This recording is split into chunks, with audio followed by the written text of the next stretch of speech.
Hey there, it's me. I'm back with another video.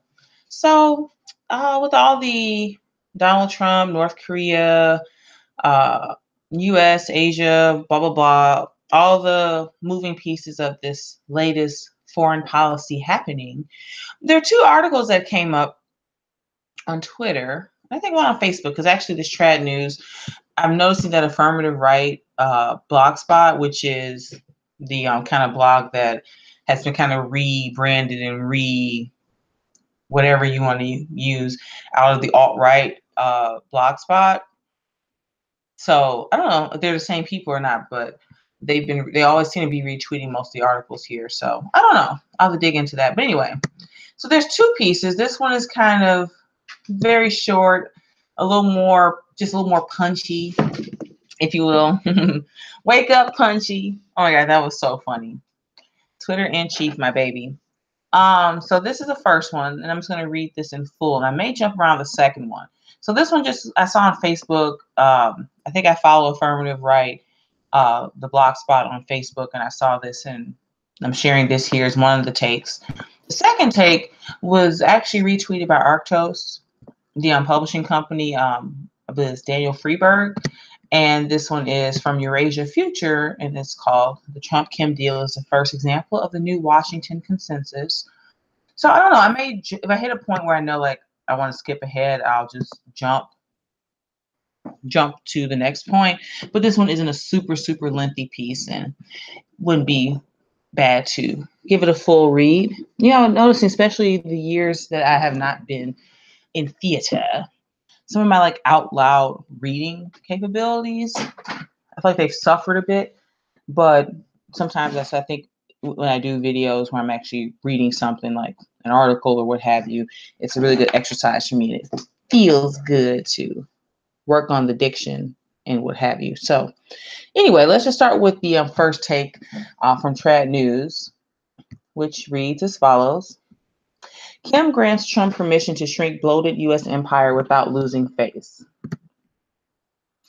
In a historic meeting in Singapore, North Korean leader Kim Jong-un magnanimously granted U.S. President Donald Trump permission to shrink the bloated and overextended American empire without losing face. The two leaders met for several hours and pretended to discuss many topics in what was actually a staged photo op to launch a deal that had been carefully worked out beforehand in order to spare the feelings of the American voters and calm investor sentiment. Under the terms of the historic deal, North Korea will give up easily replaceable nuclear weapons in return for American forces ultimately leaving its base in South Korea and Japan never to return, something that will greatly please a rising world power in China.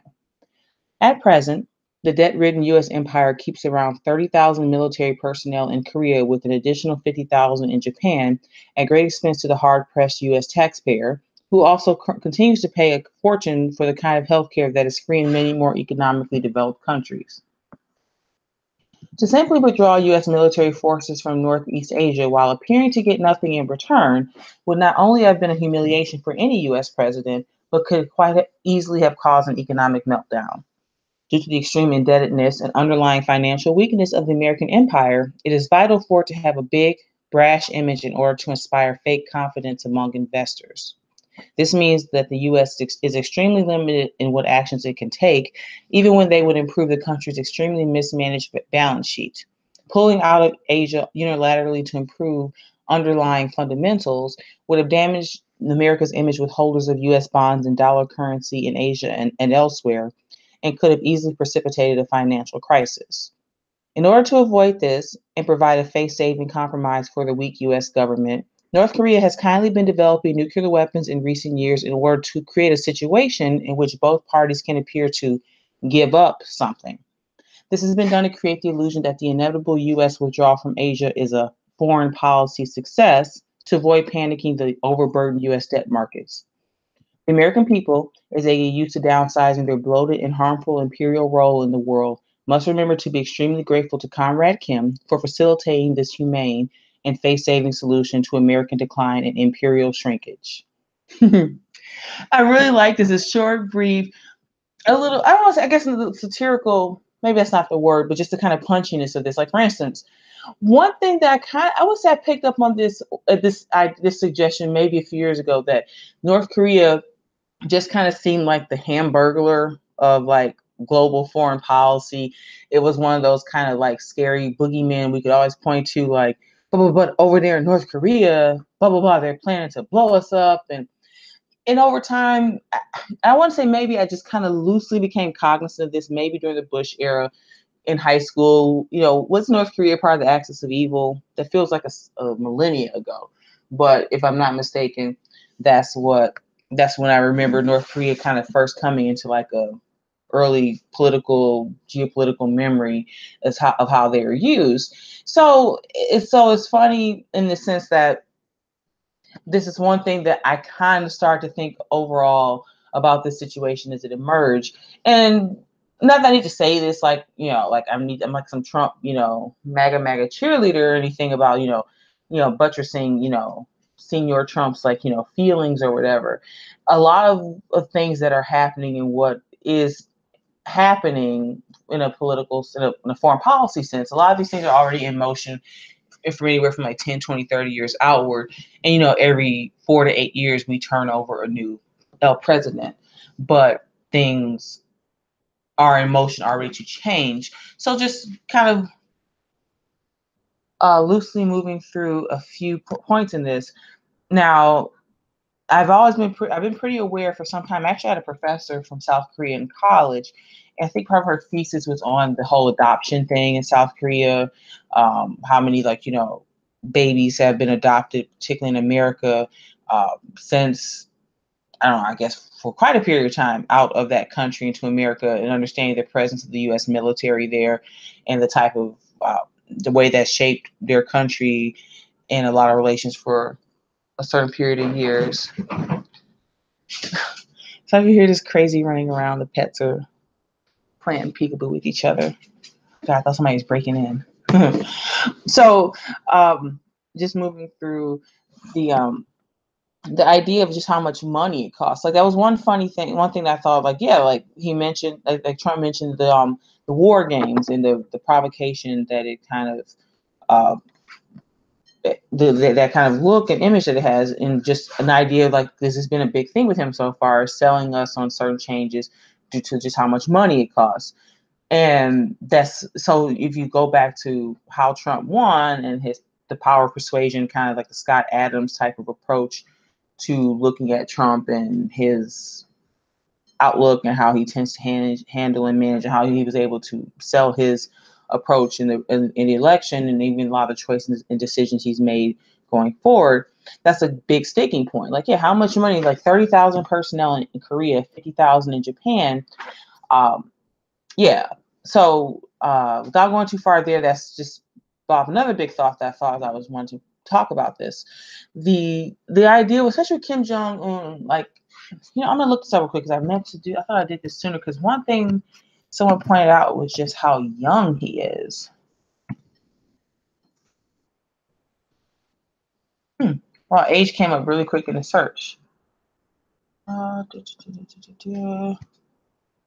know, let's just go to Wikipedia because year unknown. Interesting.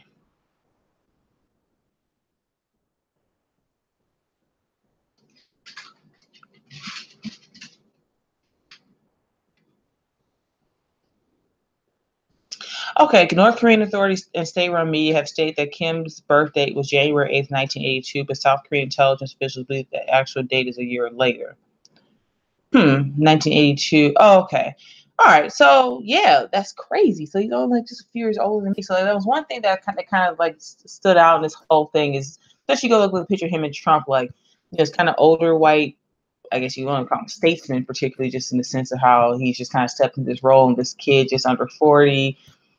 So I just kind of want to reference his age in the sense that if you think about his father and grandfather, just the political history in the world before the internet and before like the pressures of openness that are kind of forcing or changing things for all of us. Like you can't really rely on this closed system where everything comes through this one source and like your state-run media, you have to believe that like people pirate in the internet and there's probably some bootleg Facebooks and Google searches and things happening in the country.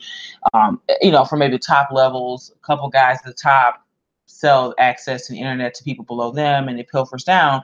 So one big thing that kind of stood out to me was that there's not going to be this ability for him going forward, just someone just under 40 leading this nation, that his father and the men before him were able to kind of like this closed setting. In a way, we just here in the West, we argue about the openness and closedness of globalization, and or even like, I guess I can't say Chateau Hartis kind of coined this term, but I kind of see it more attributed to him and his sphere, the global homo structure, this kind of open globalization that a lot of us, whether directly, indirectly, in full part or certain parts, we tend to rally against.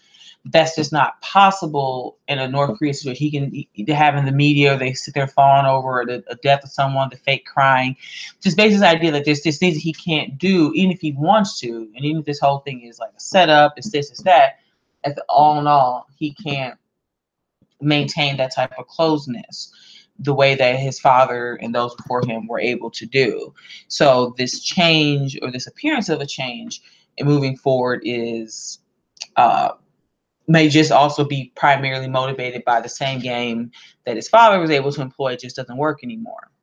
So let me move over to the Eurasia future piece, because this one is a lot more. I mean, that one was just short, kind of to the point. This is actually from Eurasia Future, which is more of a geopolitical site focusing on all the different kind of foreign policy interworkings everywhere. But obviously, due to the title of the site, Eurasia Future, excuse me, that's where it's a little more focused. Okay, this is by Alexander Korbiko. Hope I'm saying that right. How many names I butcher? My apologies. So this I'm going to move through, which is a few points things that just stood out to me as I saw them, and we'll just take it from there. So, the introduction. The U.S. is rolling out a new approach for managing the emerging multipolar world order, and the Trump-Kim deal is expected to be its centerpiece in showing other countries what the new Washington consensus entails. America's response to multipolarity. The successful Trump-Kim summit in Singapore saw the two leaders agree to begin the process of North Korea's denuclearization and to strengthen their relations with one another. It will undoubtedly be a long process, despite what Trump said about his expectation that it will move along real fast. But the point of this analysis isn't to critique the language used by either leader or the words included within the document that they both just signed. Rather, it's much more constructive to explain what the U.S. is trying to achieve from all of this in a grand strategic sense and its overall relevance in the context of a new Cold War. The U.S. is well aware that it's lost a unipolar edge over the years as the emerging multipolar world order has become inevitable through the coordinated efforts of Russia and China. Though this statement of fact does not mean that America's global hegemony is anywhere close to finish. In response to the systemic challenge, the U.S. has been pressed into pioneering a new multilateralism through its Lead from Behind, or LFB, model of regional management, which sees subordinated great powers such as India and Japan contracted to advance American foreign policy goals in which they are led to believe they have a shared interest. The great power constellation that the U.S. is creating in order to contain China runs from Japan to Indonesia and India, with the smaller and medium-sized states in between them the object of competition between the U.S.'s LFB partners and the People's Republic.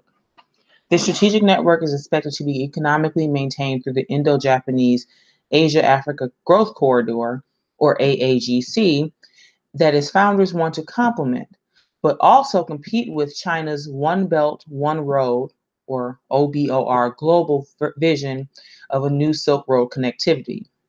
The main selling point is that it's supposed to provide an alternative to China for development assistance and trading ties.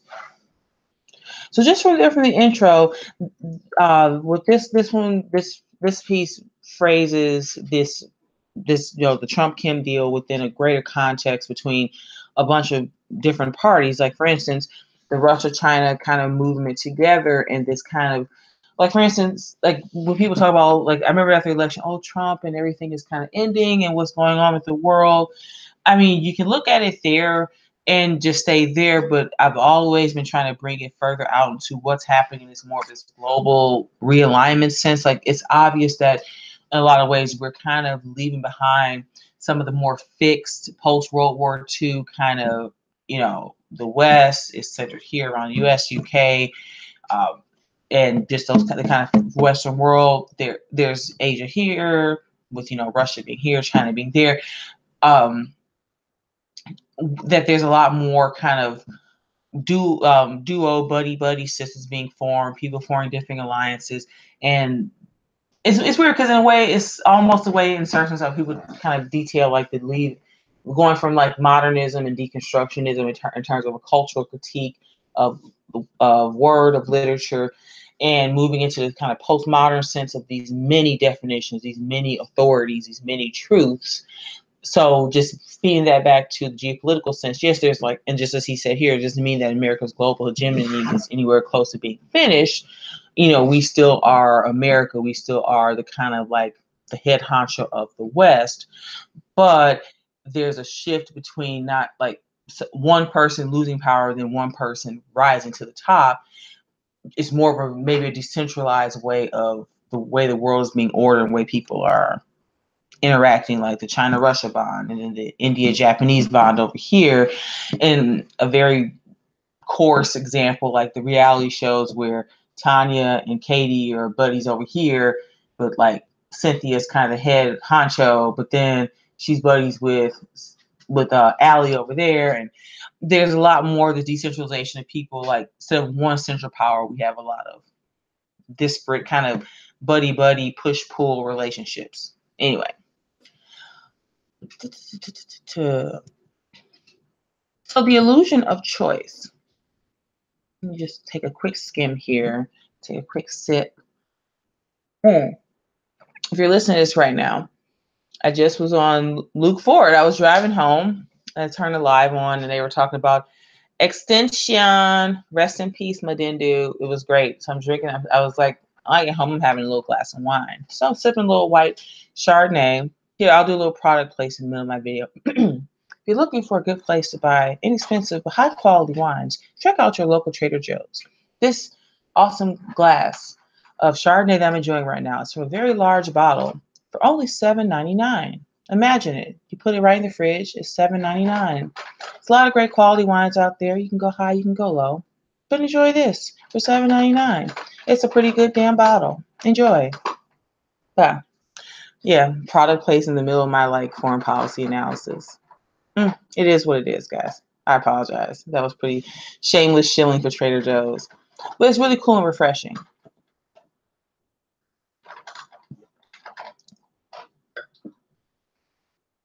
So, actually, the links are below. I'm just going to skip to...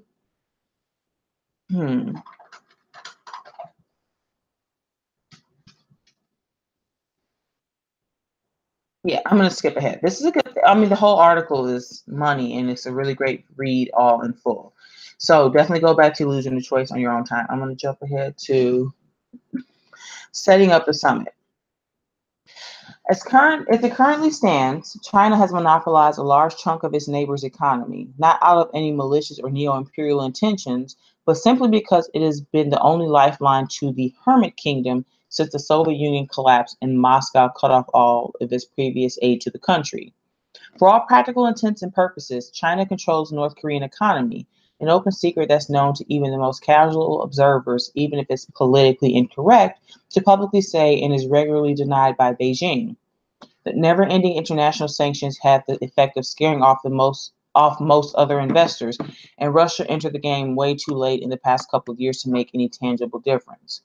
Moreover, by the time that Moscow got interested in North Korea's economic potential as a transit state, connecting the investment-hungry but energy-rich Far East region with cash-flush but energy-poor South Korea, international sanctions became tighter, and Russia itself also signed onto them together with China. So right there in that paragraph, there's a few quick points I'll jump on. So the idea of the hermit kingdom kind of ties into what I has started to kind of allude to in when I was talking about the Trad News piece, the brief piece I read previously. So the hermit kingdom is an apt description for what I was describing, and in fact, this very closed hermit North Korean society that isn't as possible going forward. And now we know that, like for instance, in just branching off to the Soviet Union and Soviet Union collapses, Moscow cuts off all of its aid. Two things there. One, isn't it funny if you think about us supplying money and arms to Afghanistan to fight the Soviet Union back in the 80s, then we look here at this kind of little brief historical outlook of the Soviet Union supplying money and support to North Korea until the wall collapses. I can't really make a whole lot of hay of that, kind of just those two things popping into my head at the same time. But I'll leave that there. If someone in the comment section wants to kind of pick up, maybe someone who has, even just something to add in that kind of foreign policy, just that kind of historical overview. I just found that those two things happening just very interesting. That kind of interconnectivity and kind of just that I just found that interesting. That'd be something I could like branch on more there, but except that when I read that, there was just kind of like aha moment. So then from there, also in this paragraph, the never-ending international sanctions had the effect of scaring off most other investors, and Russia entered the game way too late in the past couple of years to make any tangible difference. So another thing there with Russia, it's funny we talk about Russia in this country and our American news media without really any other type of anything besides election meddling, blah, blah, blah.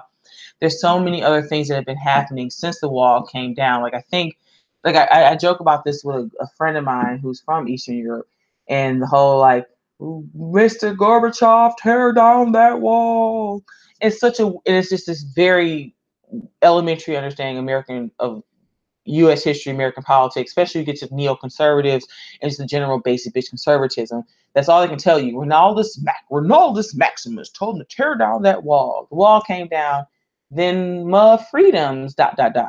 And especially in America, since we miss so, and I'm not gonna sound like some goddamn scholar, but from what I've been able to dig my teeth into and to pull and just kind of go from the fall of the wall to like today, there's so much more happening behind the scenes, and because we don't talk about it, because especially like even on the right, the general basic bitch right, it's weird what's happened now, especially in terms of the alt-right and dissident right of the past like 2 or 3 years, rising to a more visible prominence in what some of your smaller thinking circles amongst some of us bloggers, YouTubers, and people who are familiar with Dugin or talk about, the Orthodox Church and how Russia, for good or for not say for good or bad, that's just too binary of suggestion, but there's been things that have been happening all along that we don't really talk about. So just one thing there with the whole Russia into the game too late. In interesting sense, I was thinking about the idea of Russia and China.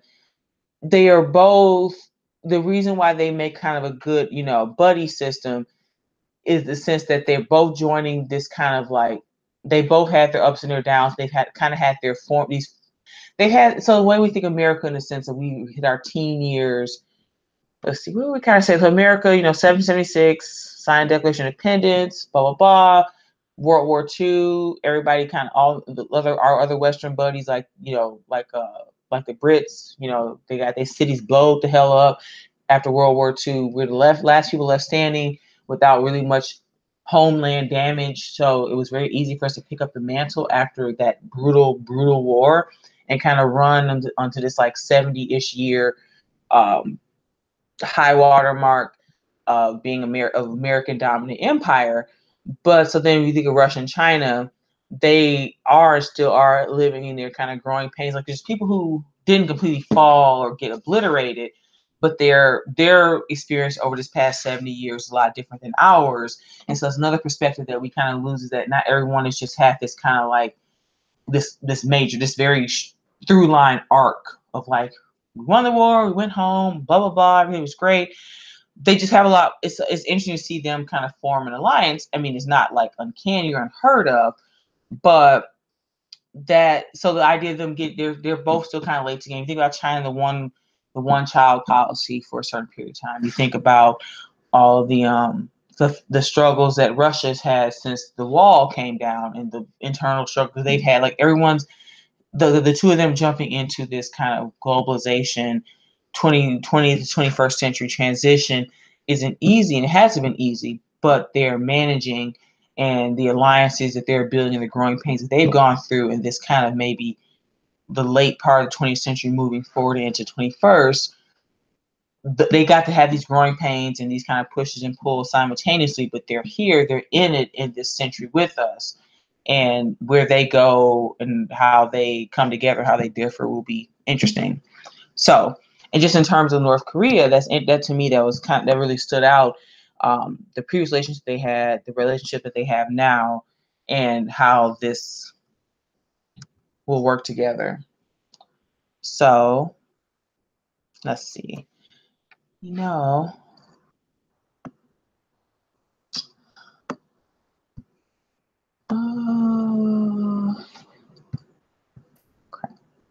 Okay. I'm going to put this on mute for 1 second. I need to relocate really quickly. Be right back.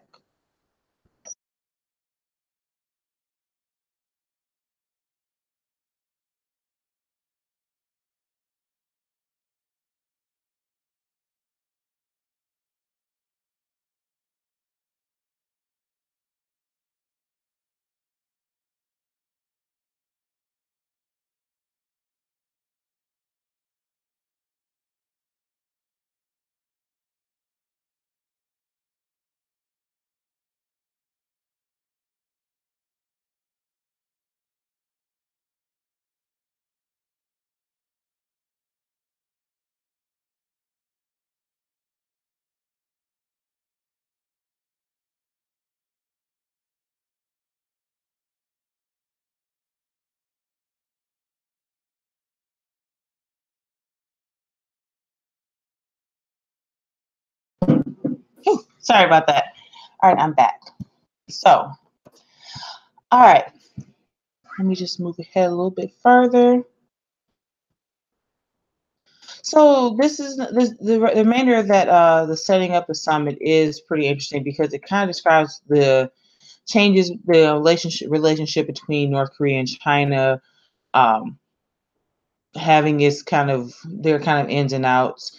Then we move into Hollywood Hopes, which discusses the movie by Destiny Productions that was produced for Kim Jong-un. It's right here in the link that you can watch it. Maybe that would be something to talk about. There's like a few funny little things in it. I mean, the hokey factor is like a 10 out of 10, and I get it. Yeah, it would be worth discussing at some other point. So I'll just leave that there for you folks. So that'll be something worth coming back to. Let's see. Let's just move to the concluding thoughts because, again, you have the video, you have the article here. And like I said, the video itself was just funny enough that Scott Adams did a nice little kind of like 20-minute unpacking of it.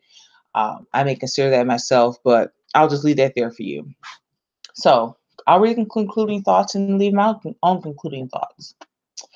There's always a possibility that Trump has deceived Kim and that the U.S. forced North Korea into strategic submission through what can only be speculated might have been a new military technology that compelled him to enter into a dignified surrender as per the public relations spectacle that's presently unfolding. But it also can't be overlooked that the U.S. might actually surprise the world by keeping its word and turning North Korea into the centerpiece of the new Washington consensus. Trump himself seemed to hint at this happening by putting his business reputation on the line after emphasizing North Korea's real estate potential, which dovetails with the dramatic images of first world luxury that were shown to Kim after his private viewing of the Hollywood-style film designed to allay any remaining reluctances that he may have had going into the summit. The U.S.'s interlinked strategic and narrative modus operandi responding to the challenges of the emerging multipolar world order is to present itself and its lead from behind, especially Asia-Africa growth corridor partners, as a credible alternative to China and its one OBOR One Belt, One Road, with specifically and likely decontextualized attention being drawn to what will probably be framed as Beijing's predatory financial practices and market monopolization motivations in order to win over the hearts, minds, and ultimately countries in this new Cold War competition that's being largely fought over competitive connectivity.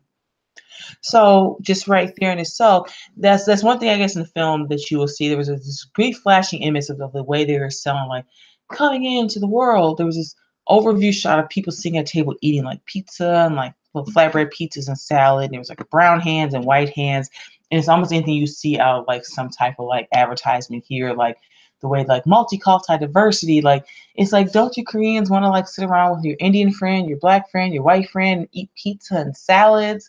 And it was just like a fleeting like 2 seconds that was in there. And I picked up on that. It looked like anything you see out of some kind of like marketing ad. And it's like, yeah, North Korea, isn't that great? Now, granted, it's like the rumor says that they're eating like tree bark. Of course, you want to have some multiculti pizza and salad. But anywho, I just found that to be a very interesting article. It's here in the link. I want to. There's something else cool that I want to get to tonight, as far as putting up some more content.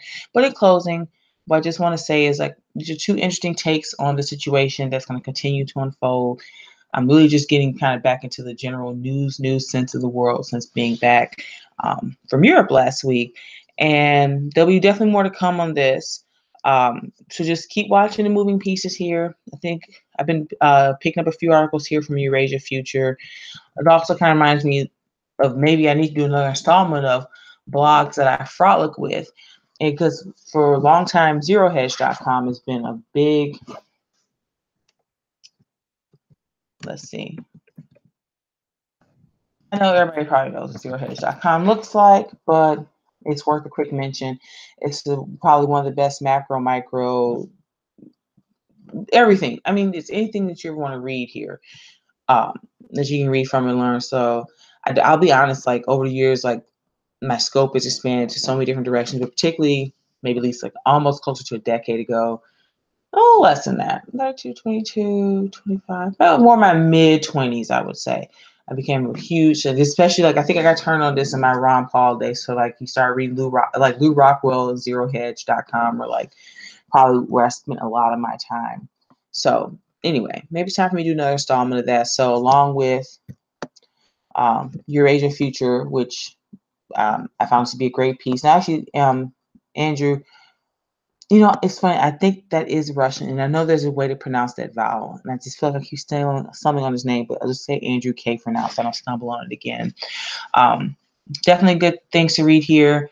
Enjoyed this piece and sharing this with you, as well as this piece from Trad News at blogspot.com.